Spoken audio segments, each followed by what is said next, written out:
Olá, nesse vídeo pretendo falar um pouco sobre um dos grandes pensadores do século XX, que foi a figura de Eric Voegelin, o filósofo da consciência.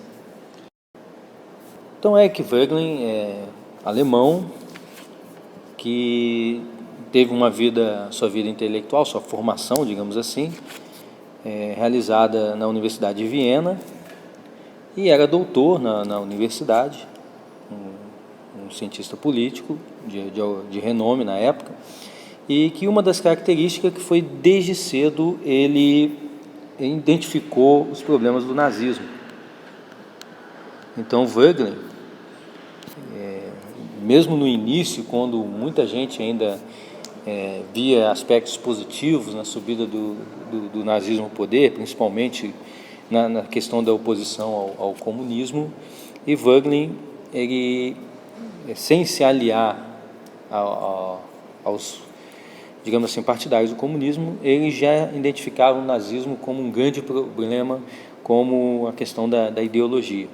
Então, o seu primeiro livro de algum renome era justamente um contraste, era até uma certa ridicularização das teses racialistas de Hitler. Então ele já ficou marcado na Áustria nessa época como um nome que se opunha ao nazismo. Com a ocupação da Áustria, com a anexação da Áustria à Alemanha nazista, ele fugiu para os Estados Unidos, porque ele já pressentia que ele já estaria numa lista negra, e realmente no mesmo dia que ele fugiu, os agentes da Gestapo já bateram na sua casa. Então foi realmente por muito pouco que ele conseguiu fugir para os Estados Unidos, e foi lá nos Estados Unidos, ao longo dos décadas de 40, 50, 60, que ele teve seu nome conhecido pelo grande público, voltando depois para a Alemanha na década de 60 para assumir uma cátedra na Alemanha Ocidental, mas isso é outra história. Então, é um alemão formado na Áustria e que teve nos Estados Unidos a grande realização da sua carreira. Ele pode ser chamado de cientista político, mas de alguma forma esse termo ele se torna muito condensado para descrever a figura de Eric Voegelin. Ele é um cientista político de certa forma diferente, principalmente devido à forte ancoragem que ele tinha na filosofia e na história. Ele era, acima de tudo, um erudito. Então, seu conhecimento da mitologia, da história clássica, dos simbolismos, era uma coisa absurda. E ele utilizou tudo isso como base para os seus estudos. O platonismo sempre foi muito forte em Voegelin. É possível observar uma certa ruptura à proposta filosófica de Sócrates através da filosofia. Então, teve Sócrates, Platão, Aristóteles, depois houve uma certa ruptura e praticamente toda a filosofia ocidental se colocando como críticas pontuais a essa filosofia de Sócrates e na verdade, uma grande questão de refutação. Então, grande parte da filosofia ocidental são pegar pontos da filosofia de Sócrates e Platão e construir, às vezes, a carreira inteira em torno de refutação a algum ponto dessas teorias. Então, é uma questão de ruptura com a proposta socrática. E Eric Voegelin fez diferente.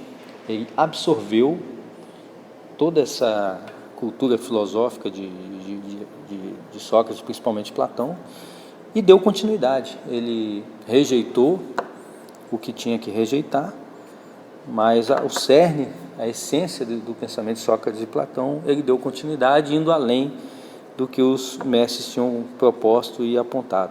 Então, a base platônica é muito importante nas análises de Voegelin.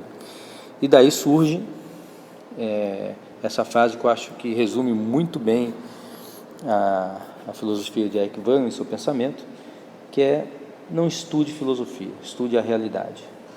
Então, Eric Voegelin era um filósofo, um cientista político muito ligado à questão da realidade. Então, ele fugia da questão das abstrações, utilizava as abstrações apenas para conhecer e analisar a realidade, mas a realidade para ele era muito presente. Então, sempre que a realidade entrava em choque com seus conceitos, com suas ideias, ele parava e refletia sobre isso e buscava corrigir. Então, nesse ponto já aparece muito forte a figura anti-ideológica de Wegelin. Outra questão importante em Wegelin é a questão da transcendência. Então, ele é um cientista que acredita na transcendência, acredita que o mundo material não é tudo que existe algo acima disso, além disso, e que a realidade é como se fosse uma janela para essa transcendência. Então, tudo que nós vemos no mundo material ele permite o acesso ao que nós não estamos vendo, né? Que é a questão da ordem divina e coisas desse tipo. Então, ele não é de maneira nenhuma um cientista social, um filósofo materialista. A fenomenologia, principalmente proposta por Husserl, ela é importante na obra de Wegelin. Então, a questão dos fenômenos, como a realidade se mostra para nós, para ele era um ponto importante, justamente porque ele estava ligado à questão de análise da realidade. Então, esse aspecto de continuidade que o Husserl ele tinha, de dar importância aos fenômenos como eles aparecem, mas de tudo isso ele tinha o que ele chamava de um grande obstáculo ao entendimento da realidade, que eram os símbolos opacos. Então aqui ele já faz um passo além, por exemplo, de Platão. Então, quando nós pegamos a mitologia da caverna, a alegoria da caverna, em Platão, aquelas correntes que prendiam os homens, que impediam de ver a realidade, seriam os seus sentidos, né? A sua camada mais básica, que isso é muito forte em Sócrates, que os sentidos atrapalhando o uso da razão. Então, nossos sentimentos mais básicos, as nossas imperfeições, os nossos apetites sexual e etc., impedindo a visão da realidade. A partir dessa ideia, Wegelin vai um pouco mais adiante e começa a tratar dos chamados símbolos opacos. Então, a natureza, a realidade se revela para nós através de símbolos, e dependendo da interpretação que nós fazemos desses símbolos, o homem cria símbolos sem significação na realidade, sem significação na natureza. Então, o exemplo de símbolo opaco é um conceito abstrato, um conceito que não corresponde a nada na realidade, que impede de se observar essa realidade. Então, você pega a doutrina marxista, você tem vários símbolos opacos ali que até hoje é utilizado como se aquilo realmente existisse. Então, por exemplo, o valor-trabalho. Então, o valor-trabalho é um símbolo opaco, a ideia de que o trabalho é necessário para se obter um determinado bem, o que define seu valor. Isso é um símbolo opaco que impede de ver a realidade. Mas Wegelin não é um fenomenológico. Então, ao contrário de Husserl, ele rompe com Husserl, que a filosofia de fenomenologia do Husserl segue uma tendência da modernidade, desde Descartes, de colocar como central a relação sujeito-objeto. Então, todo o processo epistemológico de conhecimento é você observar esse objeto e construir o conceito, o entendimento sobre ele no sujeito. Então, existe o sujeito, existe um objeto, e você observa e cria conceitos a partir desse objeto. Seguindo a tradição platônica, Wegelin rompe com isso e coloca que isso aqui não existe simplesmente porque o sujeito ele participa da realidade. Então, em vez de ter uma dicotomia, um confronto de sujeito-objeto, existe a presença do mundo e a presença de nós dentro da realidade do mundo. Então, o sujeito ele não está da forma como Descartes analisa a questão do sujeito-objeto, ele coloca o sujeito fora do mundo, analisando o mundo. Isso não existe, isso é impossível. Então, Wegelin coloca que sempre é fundamental a presença da pessoa, da consciência no mundo. Então, e chega a ser interessante que muitos que analisam essa questão do sujeito-objeto e coloca esse sujeito como se fosse transcendental, analisando o mundo, os seus fenômenos, as sociedades, etc. Muitos deles são materialistas e não acreditam na transcendência, mas tudo bem.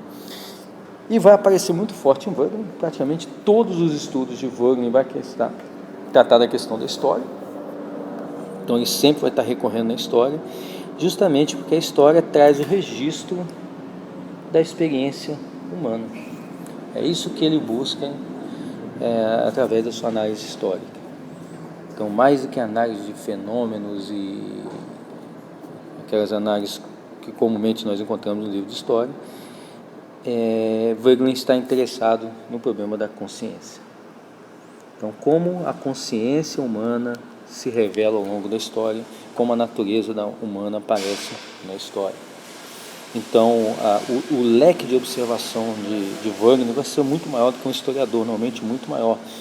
Ele vai procurar fontes na poesia, na arte, na filosofia, na mitologia, não como esses elementos em si sendo expressões da realidade. Então ele vai analisar, por exemplo, a obra de Homero, vai tratar da Ilíada, e não vai tratar como a Ilíada como sendo uma expressão de como realmente aconteceu a guerra de Troia, etc. Ele vai tratar qual era a consciência do poeta, qual era a consciência do Homero, o que ele tinha que saber para poder escrever a Ilíada, o que era importante para ele naquela época para que aqueles temas da Ilíada fossem tratados. Então, o estudo da poesia, da arte, filosofia, mitologia está ligado a uma inquirição sobre a natureza humana. Então ele olha para o passado para encontrar respostas dos seus problemas no presente. Então daí vai surgir o seu método da anamnese, da recordação, o conceito que ele vai também buscar em Platão. Então ele vai estudar a história, nós temos que estudar a história como uma recordação dos nossos problemas da consciência. Então, por que os problemas se colocam para nós? Qual é a origem? Como aqueles problemas inicialmente se colocaram para nós? Então aquela questão do estudar por estudar não existe para Wegener. Nós estudamos para obter respostas de problemas que nós temos. E como esses problemas se revelam na nossa consciência, sua origem e como eles aparecem na história, é que fazem toda a diferença. Ele vai criticar como um grande obstáculo a questão da literização da experiência. Então, quando você pega a experiência humana, a experiência que aconteceu, e de alguma forma você escreve isso, deixa um registro, seja através, por exemplo, da poesia, da arte, de livros, de dogmas, de sistemas ideológicos, partindo por uma visão mais refinada disso, você, de certa forma, aprisiona a experiência humana numa fórmula que só vale para determinada época, no tempo e no espaço, e olha lá. Então, a própria Bíblia e Wegener se converteria cristão, se tornaria católico mais por a parte final da sua vida, ela surge como um problema também. Ao mesmo tempo que ela traz a mensagem de Deus, que é a própria mensagem de Deus, ela aprisiona dentro de uma fórmula, dentro de dogmas que impedem de ver a realidade. Então, tudo isso se constitui de obstáculos para a realidade. Então, finalmente, chegando na parte final, tudo isso leva ao que ele chamou do problema do espírito prometeico. Então, é a grande tentação humana e aqui veja a questão do símbolo, né? Então você tem um símbolo do homem roubando a sabedoria, uma parte da sabedoria de Deus, que está narrado em vários mitos antigos, o mais conhecido é esse de Prometeu, na mitologia grega, de um homem tentando ser algo a mais do que ele é. E isso muito ligado à capacidade de criação. Então, quando se fala muito em sabedoria, né, de busca da sabedoria divina, o homem quer criar como Deus. Ele quer criar mundo, quer criar pessoas, quer criar situações. E essa manipulação desse espírito prometeico, né, isso leva a uma manipulação que nós encontramos hoje nos movimentos de massa modernos, né, movimentos de massas ideológicos, que buscam na sua síntese a criação de um mundo de acordo com uma ideia. Então esses movimentos têm uma ideia de como o mundo deveria funcionar. O mundo é diferente e eles tentam justamente criar esse novo mundo. Não é uma questão apenas de reformar, porque essa ideia de reformar o mundo para torná-lo melhor já existe no que se chamaria hoje de consciência conservadora. Mas a consciência revolucionária ideológica não, é de criar esse mundo novo, de terra arrasar essas estruturas antigas e criar no seu lugar estruturas novas. Então esse é um espírito prometeico de criação. E de certa forma, na essência de tudo isso, tem uma aspiração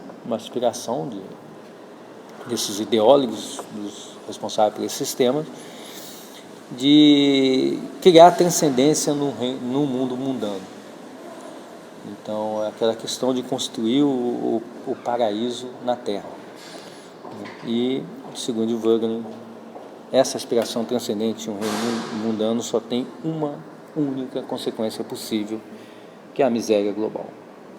Miséria que ele fala aqui não no termo financeiro, mas a miséria em termos de destruição, de morte, de desgraças, inclusive a parte miséria econômica também, que foi o que nós vimos ao longo da história, com os movimentos ideológicos de massa, criando guerras e revoluções, etc. Então, para concluir esse resumo sobre as ideias principais de Wagner, ou sobre algumas ideias de Wagner, ele vai tratar também da revelação, especialmente no livro que chamou Israel e a Revelação, como a abertura do homem para o ser, a abertura do homem para Deus.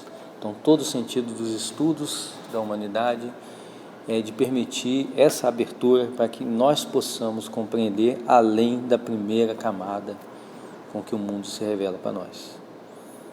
Então, os fenômenos, os atos das pessoas, a natureza em si, a relação do homem com a natureza, tudo isso constitui uma primeira camada de realidade, que é uma abertura para a transcendência, mas para isso o homem tem que se abrir. Então vai surgir aquela questão da conversão. O homem tem que se abrir para Deus, se subordinar a uma ordem. A grande liberdade está em se subordinar à ordem divina das coisas e não reagir contra o mundo, não reagir contra a realidade. O problema central da ideologia, dos sistemas ideológicos, é não aceitar a realidade e querer à força construir uma outra realidade no lugar dela, que só pode levar à questão da miséria. Então, em síntese, Wagner foi um dos grandes nomes do século XX, que, com uma grande produção literária, grande quantidade de livros, que no futuro discutirei algum deles aqui, mas Wagner foi realmente um dos elementos dos grandes pensadores que denunciaram, lutaram e morreram expondo e explicando e demonstrando o problema de criar os obstáculos para a realidade, principalmente na sua forma mais sofisticada já criada pelo homem, que são os sistemas ideológicos.